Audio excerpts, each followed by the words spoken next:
اعوذ باللہ من الشیطان الرجیم، بسم اللہ الرحمن الرحیم۔ سورۃ انفال، انفال کسے کہتے ہیں؟ جیسے آپ دیکھیں کہ نفل، ہم نفل پڑھتے ہیں، نفل تو وہ کیا ہوتا ہے؟ نماز سے علاوہ، جیسے نماز فرض ہے، فرض کے علاوہ جو ہم پڑھتے ہیں وہ کہتے ہیں نفل، یعنی ایکسٹرا چیز کرنا۔ اسی طرح وہ نفلی صدقات بھی ہوتے ہیں، نفلی نمازیں بھی ہوتی ہیں، ٹھیک ہے۔ تو یہاں پہ جو آیا جاتا ہے نا، انفال کا مطلب کیا ہوتا ہے؟ نفل سے نکلا ہے، نفل کا مطلب ہے کہ زیادہ۔ تو اب یہاں لیکن یہاں پہ جو قرآن اور یہاں پہ جو ذکر آیا تو یہاں انفال سے مراد جو ہے وہ مال غنیمت ہے، مال غنیمت۔ تو اسی کے بارے میں یہ صورت ہے، یسألونک، کہ وہ آپ صلی اللہ علیہ وآلہ وسلم سے پوچھتے ہیں عن الانفال، مال انفال کے بارے میں۔ قل الانفال، کہہ دیجیے کہ انفال جو ہے للہ، وہ اللہ کے لیے، مال غنیمت اللہ کے لیے ہے، ورسولی، اور اس کے رسول کے لیے۔ تو یہاں انفال کا مطلب کیا ہے؟ یعنی کہ اللہ کا فضل و کرم، جیسے میں نے آپ کو بتایا کہ نماز سے جو زیادہ چیز ہوتی ہے۔ اسی طرح یہ دیکھیں کہ یہاں پہ ہم چونکہ مال غنیمت کا پڑھ رہے ہیں، تو مال غنیمت کیا ہے کہ جو ہمارا جو اصل چیز ہے، جیسے آپ لڑائی کرتے ہیں، جہاد میں جاتے ہیں، تو اس کا اجر و ثواب اللہ کے پاس ہے، اس کا اجر و ثواب اللہ کے پاس ہے۔ تو یہ جو انفال ہے یہ اس سے زیادہ ہے، یعنی اصل اللہ کے پاس ہے، اور یہ جو مال غنیمت ملتا ہے یہ اس کے علاوہ ہے۔ جیسے اگر آپ کو فتح مل گئی تو وہ کتنی بڑی خوشی کی بات ہوتی ہے، فتح کے ساتھ مال غنیمت مل گیا۔ لیکن لالچ اور ہرس اور ہوس سے اللہ تعالیٰ بچاتے ہیں کہ آپ نے لالچ نہیں کرنا، کیونکہ یہاں پہ انفال سے یہاں یہ سوال کرتے ہیں نبی پاک صلی اللہ علیہ وسلم سے کہ انفال کیا ہے۔ تو پھر آگے یہ کہ انہوں نے کیا تھا، یہ ایک سب سے پہلا مارکہ ہوا تھا، وہ کیا تھا؟ غزوہ بدر ہوا تھا، غزوہ بدر ہوا تھا، اور اس میں مسلمانوں کے ہاتھ بہت سا مال و دولت بھی لگا تھا، ٹھیک ہے، بہت زیادہ مال و دولت ہاتھ آیا تھا۔ اب کیا ہوا تھا کہ مسلمانوں کے تھے تو وہ صحابہ کرامی، لیکن ان کے گروہ بن گئے تھے۔ کچھ وہ لوگ تھے جو مکہ سے ہجرت کر کے آئے تھے، اور انہوں نے کہا کہ کچھ لوگوں نے کہا کہ یہ جو اس وقت احکام نہیں آئے تھے نا مال غنیمت کے کہ کیا حکم ہے اس کے بارے میں، کیونکہ پہلی دفعہ اتنا مال ہاتھ لگا تھا۔ تو اس وقت پھر انہوں نے کہا کہ یہ جو اتنا مال ہے، وہ کئیوں نے کہا کہ یہ تو مہاجرین کو ملنا چاہیے، کیونکہ یہ اپنا سارا کچھ مکہ میں چھوڑ کے آئے ہیں، اللہ کی رضا کے لیے ہجرت کر کے آئے ہیں، تو یہ مال غنیمت ان کو ملنا چاہیے۔ کسی نے کہا کہ یہ انصاریوں کو ملنا چاہیے، انہوں نے مدد کی ہے، انہوں نے اپنا سارا کچھ دیا۔ اچھا، کسی نے کہا کہ یہ مال غنیمت تو ہمیں ملنا چاہیے، ہم نے اکٹھا کیا۔ اور کسی نے کہا کہ ہم نے نبی پاک صلی اللہ علیہ وسلم کی حفاظت کی ہے، ہم ان کے پاس کھڑے تھے، ہم نے اس لیے مال غنیمت جمع نہیں کیا کہ ہم نبی پاک صلی اللہ علیہ وسلم کی حفاظت کر رہے تھے، تو انہوں نے کہا کہ مال غنیمت ہمیں ملنا چاہیے۔ اور کچھ لوگوں نے کہا کہ اگر ہم اس پہاڑی کے پیچھے کھڑے نہ ہوتے، یا ہم فلاں جگہ پہ کھڑے نہ ہوتے، اور ہم دشمنوں کو نہ روکتے، تو پھر تو انہوں نے مطلب کہ حملہ کرنا تھا، تو اس لیے ہم نے حفاظت کی ہے اور ہم نے بچایا ہے، تو یہ مال غنیمت ہمیں ملنا چاہیے۔ یعنی اس طرح جماعتیں بن گئی تھی، اختلاف ہو گیا تھا کہ یہ جو مال غنیمت حاصل ہوا ہے کس سے ملنا چاہیے۔ اس کے بارے میں ابھی احکام نہیں آئے تھے، تو تب یہ نبی پاک صلی اللہ علیہ وسلم سے پوچھتے ہیں کہ یسألونک عن الانفال، کے مال غنیمت کیا ہے، اس کے بارے میں سوال کرتے ہیں۔ قل الانفال، تو اللہ تعالیٰ نے فرمایا کہ مال غنیمت للہ، اللہ کے لیے ہے، ورسولی، اور اللہ کے رسول کے لیے۔ اللہ تعالیٰ نے یہاں پہ بتا دیا کہ آپ لوگ جو ہے اللہ کی رضا کے لیے جہاد میں نکلے ہیں، اپنی نیت اچھی رکھیں، اور ہرس اور ہوس اور جو دنیا کے لالچ میں نہ پڑے، دنیا کے لالچ میں نہ پڑے۔ ہاں، پھر اللہ تعالیٰ نے واضح کیا کہ مال غنیمت جو ہے وہ اللہ اور اللہ کے رسول کے لیے خاص ہے، ابھی اس وقت احکام نازل نہیں ہوئے تھے۔ اچھا، مال غنیمت کے بارے میں قرآن کے اندر 3 جگہوں پہ 3 اس کے نام پڑھیں گے۔ ایک اس کو کہا جاتا ہے مال غنیمت، ایک اس کو غنیمہ یعنی کہ ہاں، ایک جگہ پہ یہ ہم نے پڑھا انفال، یہ بھی مال غنیمت ہے۔ غنیمہ کیا ہوتا ہے؟ وہ مال جو کافروں سے لڑائی کر کے آپ کو حاصل ہو، یہ جیسے آپ کسی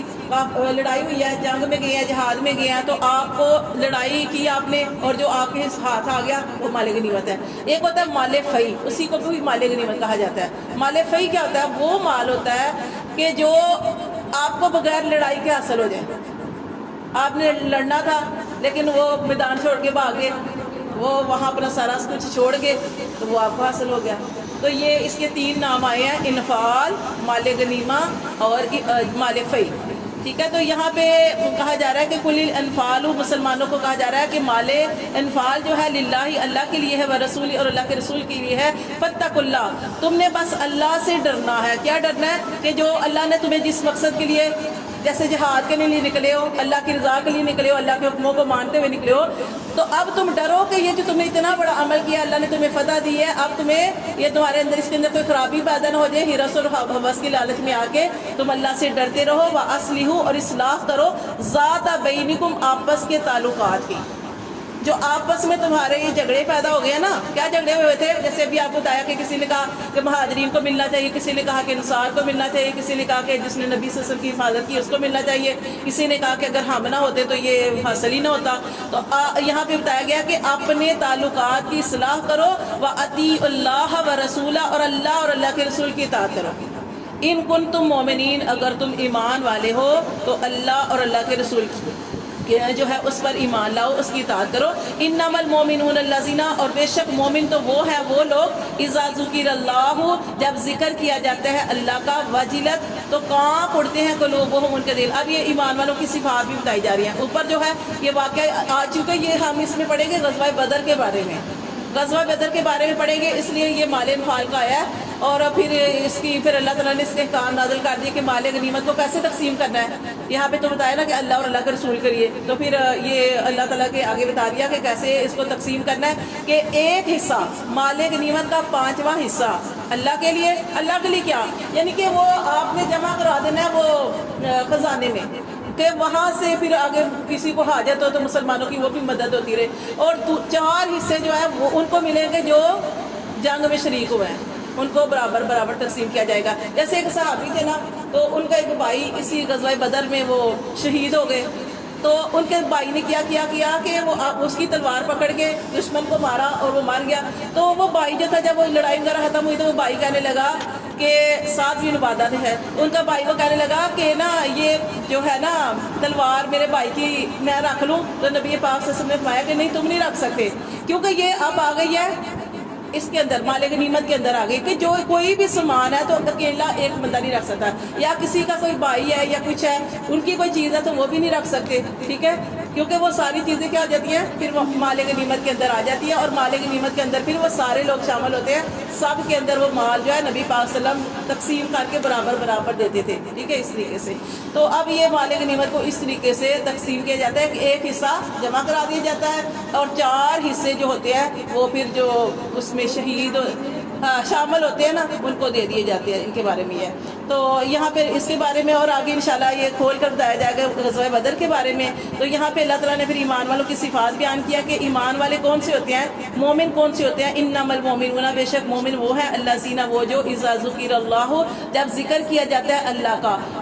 وجلت تو کانپ اڑتے ہیں قلوبہم ان کے دل، واذا تلیت اور جب پڑھی جاتی ہے علیہم ان پر آیات اس کی آیات، زادتہم ایمانا تو ان کے ایمان کو بڑھا دیتی ہیں۔ اب یہ دیکھیں نا کہ جب اللہ کا حکم نازل ہو گیا، پہلے صحابہ کرام کے اختلاف تھے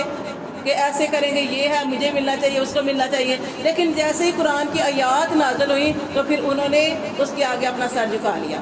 کہ جو اللہ کا حکم، جو اللہ کا فیصلہ آ گیا ہم اس کے مطابق فیصلہ کریں، کسی کے اندر کوئی اختلاف جو تھا وہ اختلاف نہیں رہا۔ تو یہاں پہ یہ بتایا گیا کہ ایک تو اللہ کا ذکر بہت بڑی چیز ہے، یہ ایمان والوں کی صفات ہے کہ ایمان والے اللہ کا ذکر کرتے ہیں، جیسے ہم نے پیچھے بھی پڑھا کہ جب تمہیں شیطان بہکائے تو کیا کرنا ہے، آپ کو یاد آ جائے کہ مجھے تو شیطان نے وسوسہ ڈالا تھا، خیال ڈالا تھا، شیطان کے بہکانے کی وجہ سے میں نے غلط کام کر دیا، تو فوراً کیا کرنا ہے، اللہ کی یاد کرنی ہے، ذکر کرنا ہے، کیونکہ نبی پاک صلی اللہ علیہ وسلم کی حدیث کا مفہوم ہے کہ دلوں کو بھی زنگ لگ جاتے ہیں۔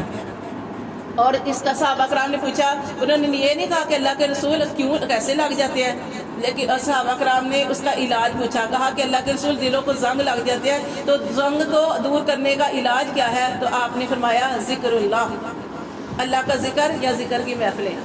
کہ آپ ذکر کی محفلوں میں ایسی محفلوں میں بیٹھیں گے کہ جہاں پہ دعوت دی جاتی ہے یا جہاں پہ ایمان، ایسی باتیں سننے سے انسان کا ایمان پختہ ہوتا ہے، تو یہ اس سے بھی ایمان بڑھتا ہے۔ تو اس سے ہمیں پتہ چلتا ہے کہ انسان کا ایمان کم بھی ہوتا ہے اور بڑھ بھی جاتا ہے انسان مسلمان ہی ہے لیکن ایمان کبھی کم ہو جاتا ہے۔ آپ ایسے لوگوں کے ساتھ بیٹھیں گے نا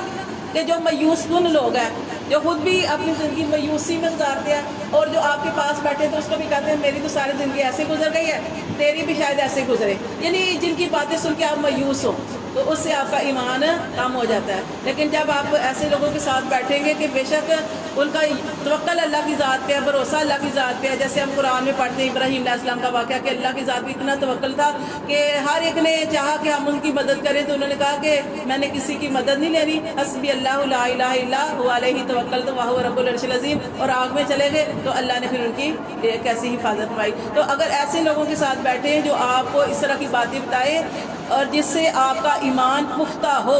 تو اس سے آپ کا ایمان جو ہے وہ بڑھ جاتا ہے, تو ایمان بھی ہلکا اور زیادہ ہوتا رہتا ہے. تو یہاں پہ اللہ نے فرمایا کہ ذکر اللہ کی فضیلت بتائی. دوسرا اللہ تعالیٰ نے فرمایا کہ ایمان والے وہ ہیں کہ ان کے دل جو ہے وہ کانپ اڑتے ہیں آیاتوں, اس کی یاد سن کر زیادتوں, اور بڑھ جاتا ہے ایمان, اور ان کا ایمان وعلی ربہم یتوکلون, اور اپنے رب کی ذات پر وہ پورا بھروسہ کرتے ہیں. اللہ سینہ, اور ان کی آگے صفات بتائی گئی. یہ ایمان والے اور کون سے ہوتے ہیں کہ یقیمون الصلاۃ, وہ نماز قائم کرتے ہیں, ومما رزقناہم ينفقون, اور اللہ کی راہ میں خرچ کرتے ہیں اللہ کے دیے ہوئے مال میں سے, کہ مال تو اللہ نے دیا, ومما, اور اس میں سے رزقناہم, جو ہم نے ان کو دیا, ينفقون, وہ خرچ کرتے ہیں. اولئک, یہی لوگ ہیں, ہم المؤمنون حقا, یہی ہیں اصلی ایمان والے, یہی ہیں اصلی ایمان والے. لہم, ان کے لیے درجات, اللہ فرماتے ہیں ان کے لیے درجے ہیں, عند ربہم, ان کے رب کے پاس, ومغفرات, اور ان کے لیے اللہ تعالیٰ نے فرمایا کہ بخشش ہے, ورزق کریم, اور ان کے لیے باعزت روزی ہے اللہ تبارک و تعالیٰ کے پاس.